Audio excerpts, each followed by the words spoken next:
Occasionally, your back may bend down, but then you should straighten it again mindfully, as and when necessary. When you're stretching your back, at first focus your mind on your vertebrae by noting mindfully, one step at a time, stretching, stretching, stretching. Your mind must be noting on the vertebrae movement, slowly and step by step noting stretching, stretching, stretching. In this way, you will be able to apply the method systematically throughout your sitting meditation, and you will be able to keep your back in an upright posture. Furthermore, make sure your body is not twisting or slumping to the side.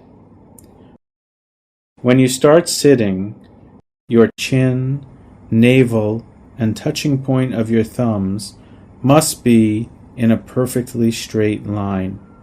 Adjust them if necessary to make sure it could be measured by a ruler. Once the body is straight, keep still and look ahead about 5 to 6 feet where you're able to make things out clearly. By doing so, your head is neither bending down nor tilting up. Some yogis used to bend their heads down in sitting meditation. As a result, they could hardly catch up with the meditation object, and they couldn't see it clearly. Their focusing on the object became intermittent.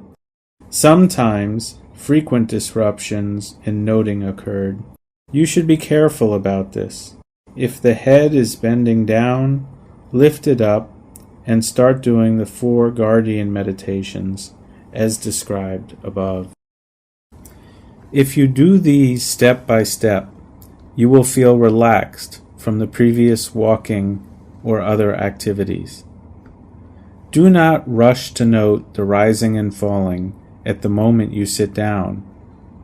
You may have difficulty catching up with this object. You may even try harder but fail again because of fatigue or stress. This is not a good start for a yogi. That's the reason we use the 4 guardian meditations, to calm the mind. When your mind is calm, aim your mind to the abdomen, particularly between the chest and the belly button. Note rising once the abdomen begins to rise from the chest to the belly button, from the beginning until the end. See as if you were looking at the object with your mind's eye, not physically bending down with the head to look or see. Also, label rising as rising and note it continuously without stopping. You may stop labeling later when you become more skillful in noting, but you shouldn't do so in the initial stage. If you stop, your mind has fewer things to focus on and it will tend to drift away. Now, since you ask your mind to see the object with labeling, the mind is likely to stay closer fixed on the object. There's no need to label the object verbally, but simply label with the mind only. Rising, rising, falling, falling. Well, what you will see may be an image of the abdomen at first. Later, you will come to see the form or the shape. And finally, you will come to see the ultimate phenomena. Sometimes there are more than one kind of seeing as form and phenomena together. You will also see later how the rising starts, where it starts, and so on. The yogi's duty is to aim well and note rising as the abdomen rises and falling as the abdomen falls. Do not think or expect what you will see. It works in the simple way here. If you look here, you will see what is going on. After a while, when you put too much effort into noting, you may get tired and your breathing may get faster, causing pain in the chest. If this happens, you can aim your thumb at the touching point immediately and note touching, touching about 10 times. Touching is also an object of meditation. Not only rising and falling are the only objects. When you note touching, pick a touching point and you can move your mind from the abdomen to the point where your thumbs touch or your hands touch or your legs touch the ground. Then you can return, noting the rising and falling as you can with ease.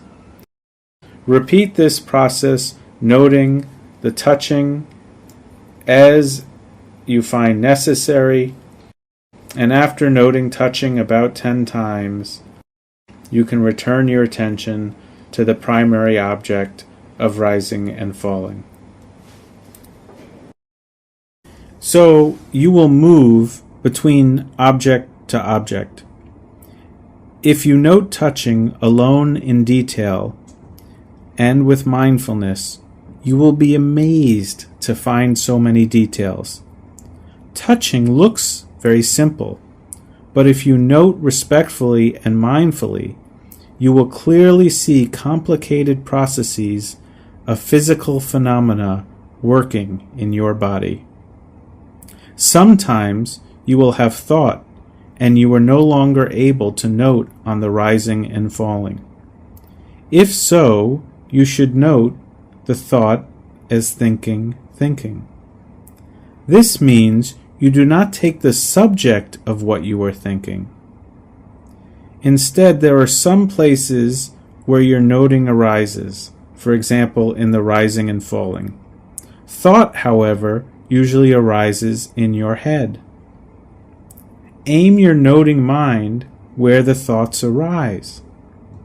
If you think about your home, do not note reaching home by taking your home as the object. Instead, you will aim where the mind arises and note reaching home, but paying attention to the mind. Though labeling is reaching home, do not follow its direct meaning. What's more important here is to note the thinking mind where it appears. You will note this about 10 times. Don't get frustrated when thoughts arise. Vipassanā, mindfulness of the mind, is developed if you know how to note. When you note rising, falling, mindfulness and effort are accompanied in your mind. Similarly, if you know how to note thought properly, mindfulness and effort are always there. By noting so, the unwholesome mind does not have a chance to arise. Most yogis get confused when they have many thoughts arising. They do not know that these are mental objects to be noted. If you clearly understand and know how to deal with thoughts in your meditation, you will be at ease and able to note them when they arise. You will note them about 10 times in a regular and relaxed manner, thinking, planning, and so on.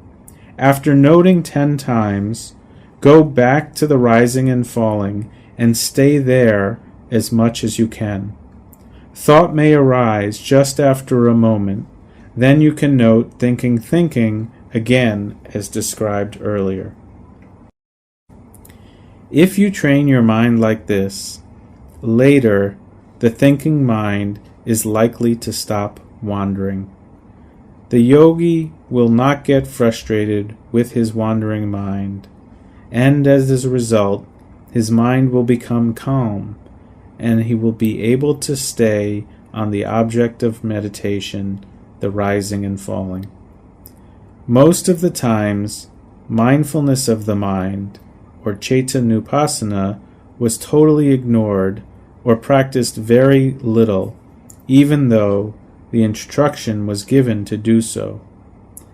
And yogis did not come to any level of understanding at all about what was happening in their mind. The yogi will come to understand about mental-physical relationships in greater detail later. Now, feel free to switch the focus between rising and falling and mental objects whenever that is necessary. Note on the mind objects each time about 10 notes or as needed.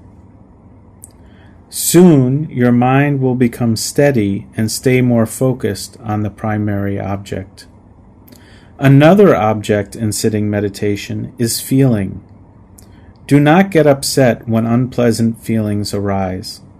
No one can go without experiencing unpleasant feelings. If the yogi is diligent in sitting, then he will definitely face uncomfortable physical sensations. This is one of the meditation objects, and it is important for the yogi not to get frustrated and to be able to note them as they are. If not, the yogi may feel upset and cannot note the pain. When you feel pain, focus well where the pain is.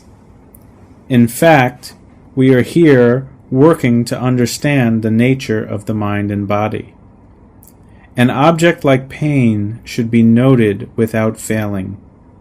The body itself is suffering, and it will disclose its true nature when we are looking clearly in the Vipassanā practice. When you see your body is suffering, you will struggle to do something to escape this difficulty, and this will lead you down the path to liberation. If you feel pain, note pain in your mind, but also focus your mind on the spot exactly where the pain is. Likewise, for itchiness, note itch, and see it with your mind's eye, seeing with full attention as if you were looking at one object with your physical eyes, not superficially. This manner of seeing is applied in noting every object, rising and falling, Vipassanā, and noting pain. Seeing in a detailed manner how the pain can increase or decrease. It is simply not enough to be aware of the pain itself. This awareness is kind of the awareness that an instinct that a kid or an animal might have. A yogi's awareness should be more than that. What you need here is the courage to see the pain closely and steadily and to note it about, say, 10 times. Then leave it as it is and get back to noting the rising and falling. If you can't focus on the rising and falling because the pain is super intense, then note the pain again. And repeat the same process as necessary, making sure not to change the position of the body immediately once you feel pain. Vipassanā is in progress as long as you can note. Later, you will be able to focus well on the primary object. Even you can identify small objects as they arise. Virya or effort and sati, mindfulness, is accompanied in your mind. And also samadhi or concentration is involved when you focus on an object clearly. Now you may not see anything clearly since your samadhi or concentration is not fully developed, but progressively, once the mind becomes still and clear, you will see the truth in your body. It is just like a mirror.